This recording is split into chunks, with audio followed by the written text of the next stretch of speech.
aqui com Grace Janoucas. Obrigado pela conversa, Grace. É um prazer, querido, é um prazer. Eu acho muito importante a gente estar aqui conversando sobre cultura no Rio Grande do Sul, a gente está promovendo isso porque esse mercado é um mercado importantíssimo, que emprega muita gente, que agita muito, que leva muitos sonhos e muitas gargalhadas e muitas emoções. Então, assim, sempre que for para promover cultura, eu tô dentro. E como que é para ti viver essa história da voz, a Dercy Gonçalves, que muita gente conheceu, muita gente mais jovem conheceu já no final da vida dela, e não sabe, e não viu, conheceu ela mais como aquela mulher disruptiva, irreverente, às vezes até desbocada, Sim. e não conhece a história dela, que é uma história bonita que tu traz aos palcos. Como é isso, poder apresentar para essa galera essa história? É muito importante. Inclusive, não só as pessoas conhecem da televisão esse resto de vida da Dercy,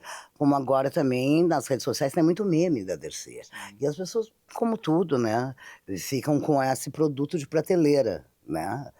Quando tu vê um micro-ondas pronto na prateleira da loja para vender, tu não sabe o que foi pesquisado, entendeu? Então, sim, eu entendo que essa imagem que tenha ficado, mas, assim, para mim é fundamental, porque eu acho que a gente está num momento, no mundo inteiro, né, de reverenciar os feitos femininos, né? Eu acho que as mulheres fizeram história em todas as instâncias da nossa civilização e foram oprimidas. E como destruir uma mulher que é reverente, que luta contra a hipocrisia, luta pela liberdade, desvalorizando ela, dizendo, é bagaceira, é vagabunda, só fala palavrão. Então a Dercy sofreu muito disso. Mas para vocês terem uma ideia, que agora ela voltou à moda também, depois do falecimento, mas acho que a maioria da garotada conhece Rita Lee, um monte de gente regravando Rita Lee. Então, a Dercy foi uma Rita Lee do seu tempo. Ela nasceu em 1907, sabe? Uma mulher de vanguarda, que fez muito pela cultura nacional. Ela é muito criativa, muito inventiva, numa sociedade completamente contra as mulheres, né? Machista. O patriarcado, a gente está com o machismo e o patriarcado aí firme em cima da gente até hoje. Mas imagina na época, ela dizia o que ela queria, com bom humor. E claro, a coisa dos palavrões e tudo mais vem como um marketing. Lógico, olha que coisa, uma mulher. Claro que um falava, outro falava. Então ela sabia muito bem o que ela estava fazendo. Uma mulher brilhante, inteligente, que usou a história do palavrão para atrair público, o povo ao teatro, né? É como diz no espetáculo. Diziam que ela era a pioneira do palavrão.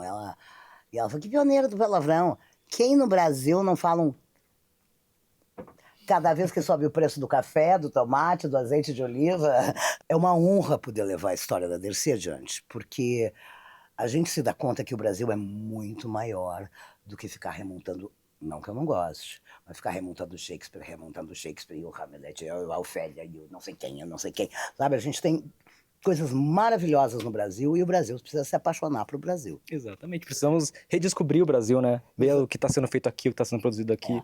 Por isso que é tão legal a gente ter o Porto Verão Alegre, eu acho, porque aqui se dá luz e se dá palco para muitas manifestações culturais aqui do Rio Grande do Sul, se traz os espetáculos, se faz esse intercâmbio, mas esse é um espaço de teatro para ver o que é a garotada, o que é a moçada, o que é os mais velhos, o que está todo mundo criando. Então isso é fundamental. Essa troca não pode terminar, porque senão a gente não entende o nosso entorno, a gente não se comunica com todo mundo, e a gente precisa aprender a se comunicar com todos, com um discurso amplo, inclusivo, porque a arte é transformadora, a cultura é nossa e não de alguns. Qual é a minha relação com Porto Alegre? Porto Verão Alegre é uma relação de, em primeiro lugar, torcida, gratidão e orgulho. Manter um festival por 27 anos é um feito, a gente sabe das dificuldades que a gente tem assim, temos apoio, temos isso, aquilo. Então, assim, é uma luta conseguir, por exemplo, é uma fortuna, né? É uma grana que se investe, por isso é tão importante ter patrocinadores, né? Não é fácil armar essa logística inteira para fazer esse movimento tão importante para Porto Alegre, né? Então, assim, eu acho, assim, eu tenho orgulho de ser gaúcha quando eu vejo essas realizações, porque é um esforço coletivo, é um apoio de quem pode, é uma consciência, inclusive, das pessoas que estão apoiando o festival, da importância disso para a cidade. Então, assim, a minha sensação é de orgulho, sabe? Eu sempre encho a boca para falar que eu sou gaúcha, faca na bota, lingerie de prenda. Pra gente terminar, Dercy Gonçalves e Grace Januca são duas mulheres que estão à frente do seu tempo, né? Que são precursoras nos seus trabalhos. Grace com Terça Insana, com, enfim, todos os trabalhos que são anteriores ao Terça Insana. Inclusive, eu te conheci no Terça Insana, lá em 2001, 2000 e pedrinha. Mas a Terça Insana existiu porque eu, quando cheguei em São Paulo, rapidamente, eu trabalhava de garçonete para pagar meus cursos e tal, mas chegou uma hora que eu não aguentava mais, eu queria fazer alguma coisa, então comecei a fazer performance nos bares que eu trabalhava, coisa que acontecia muito aqui, muita performance bar nos anos 80, no Ocidente, na rua e tal. Então era uma coisa que para mim era muito comum, né? Então eu largava a bandeja, eu fazia uma cena, pegava a bandeja, continuava trabalhando, e aí outros bares começaram a me ver, então essa coisa, vou inventar o espaço, não interessa, não me chamam, eu vou lá e faço. Isso eu acho que essa desaforo, essa coisa, vou peitar, eu acho que vem, pra mim era muito normal, sabe, eu fazia isso aqui no Rio Grande do Sul. Então, isso foi formando um público que não tinha exatamente ido no bar para me assistir, mas que começou a conhecer as coisas que eu fazia. E outros bares começaram a me chamar, e aí o que aconteceu? Às vezes eu chegava num lugar onde as pessoas de fato não tinham ido para me assistir, né? Então tinha que ser rápida, rasteira, impactante e tchau. Entendeu? Não podia encher o saco. Então fui desenvolvendo um estilo de me comunicar, que quando... E aí eu fui desenvolvendo isso. Quando eu criei a Terça Insana, esse meu estilo, fruto do meu estudo, da minha prática, dos meus fracassos, dos meus sucessos, foi transmitido para toda uma galera, né? Então, se teve Terça Insana, saibam que o pezinho do Rio Grande do Sul tá lá também. Então, assim, eu não sei se eu sou de vanguarda, se eu não sou de vanguarda, se eu sou uma mulher à frente do meu tempo, eu faço o que eu acho que eu tenho que fazer.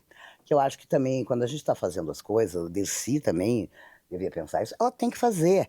E, quer dizer, não tem não fazer. Eu sou atriz, eu preciso trabalhar, eu preciso sobreviver. Não querem me dar um emprego? Eu vou atrás, eu invento o meu negócio. Foi o que a Dercy fez. Então, nesse ponto, a gente se identifica, sabe? Eu me identifico muito com ela. E é isso. Quando a força vem de dentro, não tem quem te pare. Não tem quem te pare. Maravilhoso. Obrigado mesmo por isso. Obrigada, querido. Beijos, turma. E se vocês assistirem isso, continuem criando, continuem inventando. Agora, inventem.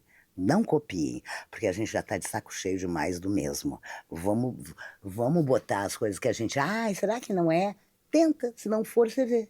Sabe, porque às vezes, quando eu tinha umas coisas acadêmicas, assim, aí eu queria, né, eu fiz a faculdade, aquela coisa mais assim, aí eu queria, tinha umas ideias, eu falei, não, mas isso não é teatro, não, mas isso não vai dar certo. E à medida que o tempo foi passando, eu até vi essas ideias que eu tive sendo realizadas por outros profissionais, assim, eu falei, poxa, aquilo era teatro também. Então, o entendimento, claro que o conhecimento clássico é importantíssimo, mas pular os muros também é.